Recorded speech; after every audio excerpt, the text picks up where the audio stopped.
Hello everyone, it's your boy Mitch, and we are back again with the monthly list of best PC games coming out in July 2021. These are our hand-picked choices of games coming out on PC this month. Without more delays, let's start with our first pick. First up, Crowfall. It's a fantasy MMORPG from Artcraft. The game focuses on political alliances as well as feudal conquests. Crowfall players are expected to compete with one another with the chance to take the throne in the offering. The game is focused on emphasizing politics, alliances, and player competition with ways to win. Even the throne itself, through player skill, not pay to win. The game has more than a dozen unique worlds that has characters that can move between and fight over. And there are plenty of character archetypes, each with its own advantages and disadvantages. It uses a hierarchical fealty system and territory ownership by players, where overall dominance will be determined by the community. The game's economy is totally player-driven, very emphasized on player crafting as a primary profession, not just a secondary thing to do. And honestly, that's awesome.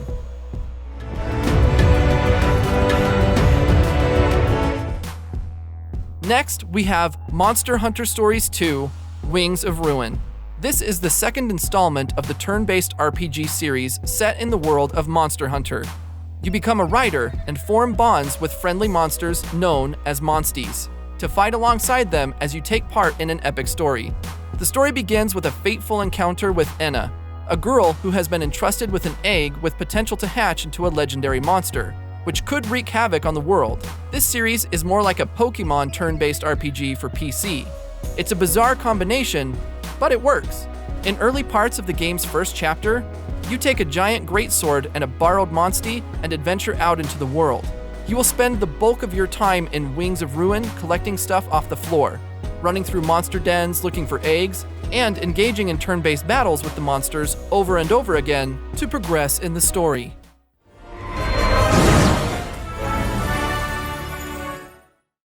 And third, Warhammer 40k Battlesector. It's another Warhammer game, which is a fast-paced, turn-based strategy game set in the grimdark universe of the 41st millennium. You pick your force, develop your army, field mighty heroes, and fight for victory using superior strategy, abilities, and weaponry. You can play a 20-mission single-player campaign that explores the aftermath of the devastation of region to help allies purge the infestation and preserve the honor of the noble blood angels. In skirmish mode, you fight across on maps of your choosing and select either the Blood Angels or the Tyranids.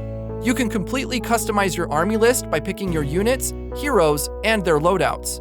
Each faction has a momentum system that can result in a surged unit, which is a lot more powerful. The game also has a live and asynchronous multiplayer to take on your friends to war.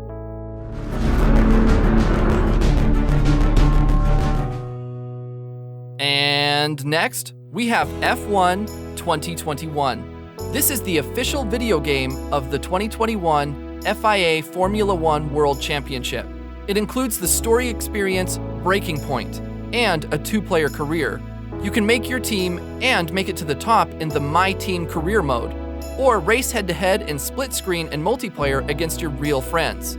The game has new features like expanded driver stats that include focus and new team critical department events, split-screen racing for 2 players, casual race options, 10-year career mode, and new quick practice mode.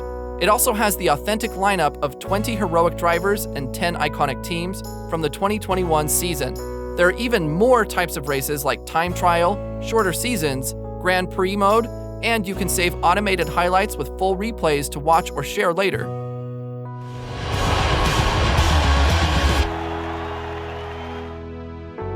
Next, Cris Tales.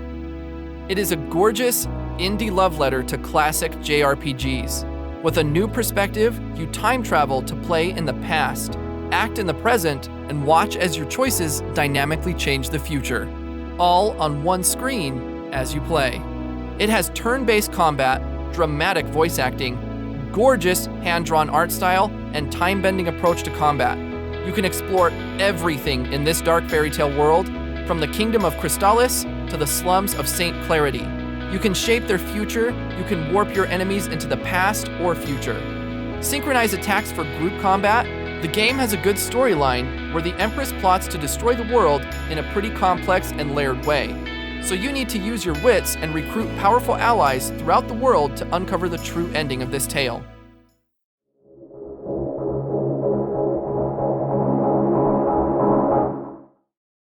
Okay, up next, Death's Door. Announced by Devolver Digital in March, Death's Door is one of the most intriguing video game concepts we have seen in a long time. It's about a crow with a sword who harvests the souls of the dead. It's actually fairly dull, a routine job most of the time, but every now and then, someone swipes a soul, and that's when things get interesting. The things get really fun when your assigned soul is stolen and you must track down a desperate thief to a realm untouched by death, where creatures grow far past their expiry and overflow with greed and power. Now, you utilize your melee weapons, arrows, and magic to overcome an array of beasts and demigods. Mistakes are punished and victory is rewarded. This is an epic experience, a somber yet darkly comedic tale, uncovering the truths behind the flow of souls, the role of the crows, and the origin of the mythic doors.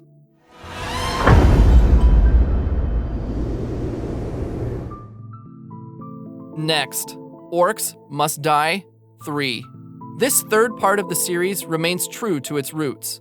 It's a game of tower defense as third-person action with two-player online co-op. Orcs, and sometimes ogres, kobolds, trolls, and other staple fantasy baddies want your stuff. And to stop them, you've got magic weapons and a huge catalog of traps. What's new to the series is war scenarios that pit players against the largest orc armies ever assembled. Mountable war machines to give players the essential firepower to wipe the enemy armies. It has basically everything of previous installments, plus more orcs, more traps, more weapons, more upgrades, and even better looking. In new Scramble to Survive mode, it puts you against orcs who evolve with increasingly difficult and sinister tricks up their sleeves. But each level you survive, you collect your own modifiers to fight back with. It gets really fun over time.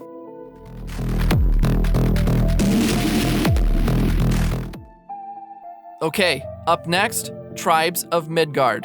It's a co-op Viking survival RPG for up to 10 players, though it can be played solo as well. Its procedurally generated world is filled with creatures based on Norse mythology. You can explore the world, battle monsters, and craft gear, and build a sweet Viking base.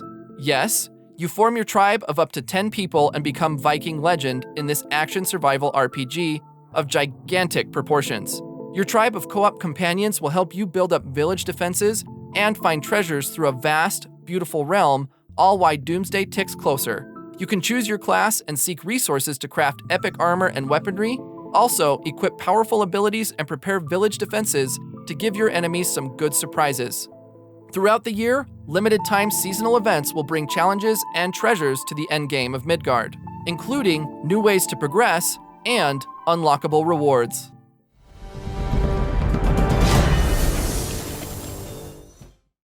Next up, The Forgotten City. It started as a big mod for Skyrim, but now it is releasing as a standalone game. You travel 2,000 years into the past and relive the final days of a cursed Roman city, where if one person sins, everyone dies. Your mission is to unravel the mystery at the city's heart by exploiting its deadly time loop, questioning locals, exploring, and solving puzzles. It's a mystery adventure game of exploration and deduction.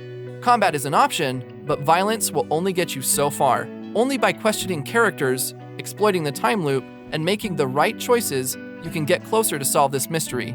Here, your decisions matter. As it's non-linear mystery with multiple endings, you can play as whoever you want by choosing your character's gender, origin, and backstory. Overall, a great pick which already won the National Writers Guild Award. Salve, friend. I'm Galerius.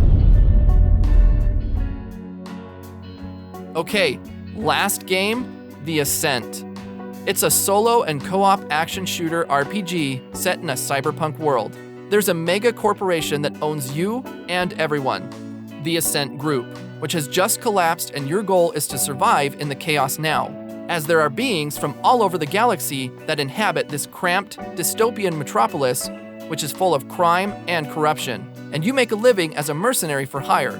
helping the locals with their troubles and slowly paying off your debt to the man. Though, your main goal is to find out what started it all. You can customize your character with cyberware that suits your playstyle.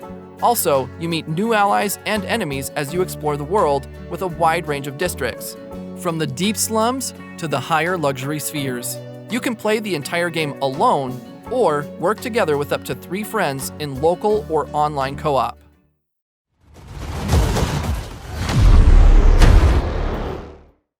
Okay, and that completes our best PC games list for this month. If you liked the videos, don't forget to hit the like button, and also consider subscribing to us to see more videos like this in the future. See you next time. Can't wait.